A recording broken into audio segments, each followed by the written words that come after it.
pala, a-attend ka ba? Siyempre, oo. Dahil bago pa man matapos ang taon, isipin mong mabuti. Pang-ilang year-end party celebration mo na ba to? Isa? Dalawa? O tatlo? But what truly makes this difference? Congratulations, Giants! Nandito ka dahil matatapos mo ng isang semester.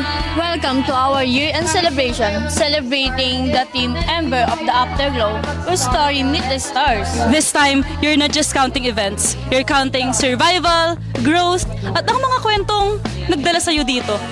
Every isa, dalawa, tatlo isn't just another celebration.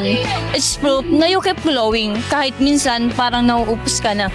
Hindi ito basta apoy pangkasiyahan. Ito'y apoy na magliliwanag at may dalang kanya-kanyang kwento na maaalala ng bawat isa. Siyempre, hindi makukumpleto ang gabing ito kung wala tayong maibabaon na kwento sa ating ka-Giants. That's right. Kaya tara, let's collect and share stories.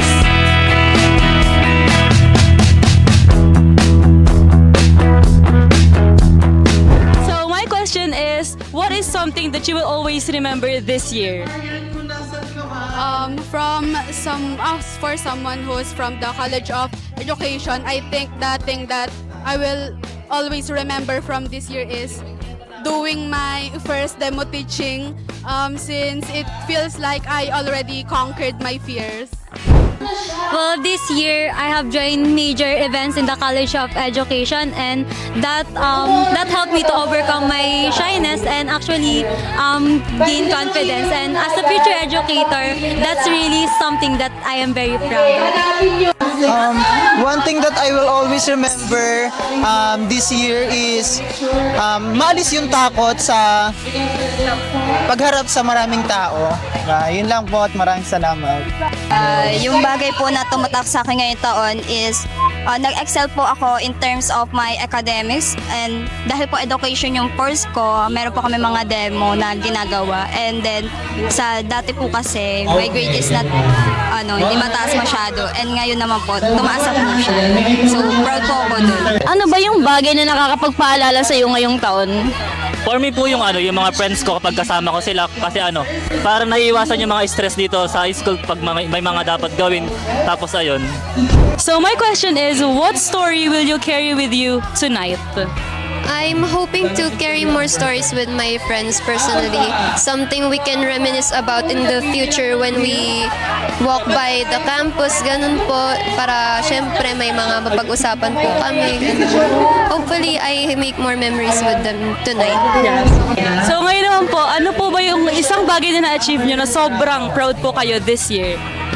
Ayun nga po, yung pinaka-proud ko po talaga academics is, in terms of academics, is yung nga pong above sa demo namin na mataas na po yung grades ko. And then personally po, proud po ako sa sarili ko dahil naging masaya po ako this year. Na-enjoy ko po yung college, third year life ko. And then, ayun po, naging healthy po yung buhay ko this year. Proud ako kasi nakakapasok pa rin ako and nakakompleto ko pa rin ako ng school kahit working student, kahit busy sa work and nakaka-attend pa rin. Siguro yung alisin yung kaba at mag-focus sa mga bagay-bagay na mas magiging masaya ako, ganun. Tonight, we shared our story. We counted our growth, our challenges, at ang kanya-kanya nating liwanag. The embers fade, may their warmth stay with you, reminding you of every step you've taken and every memory you've made.